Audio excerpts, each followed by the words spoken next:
नमस्ते नमस्कार, आप देख रहे हैं भोजपुरी खबर और अभी हम मौजूद हैं चंपारण के पटजिरवा गांव में और मेरे साथ भोजपुरी इंडस्ट्री के बहुत अच्छे गायक हैं आशिक उपेंद्र जी।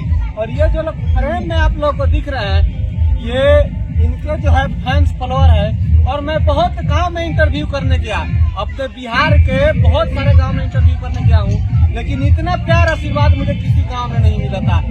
जब हम यहाँ पे एंट्री किए तो लगा कि सतयुग का जो प्यार आशीर्वाद लोगों को मिलता था, जो एकता था, सतयुग वाला एकता हमें मिला है। और इतना अच्छा लोगों का प्यार है।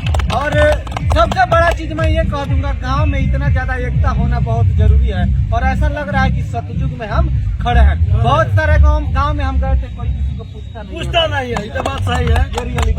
पर नमस्कार प्रणाम आप सब से रिक्वेस्ट बा, जब आज देखी ध्यान देखिए, आप सबसे रिक्वेस्ट बा कि आशिक उपेंद्र और भोजपुरी खबर कि आप सब सब्सक्राइब, फॉलो, शेयर, लाइक, कमेंट दबा करी देखिए सबसे बड़ा चीज ही बाकी हर जगह प्यार केहू के नाम मिलेला। और यहाँ पे सब लोग के सपोर्ट बा और प्यार बा और भाई के आगे बढ़ावेला सब लोग तत्पर बा।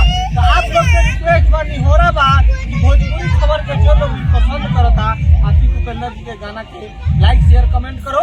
और भोजपुरी खबर पर बहुत जबरदस्त इंटरव्यू अभी 5 मिनट पहले रिलीज। अब माफ कर जाई काहे कि माइक छूट गई बा।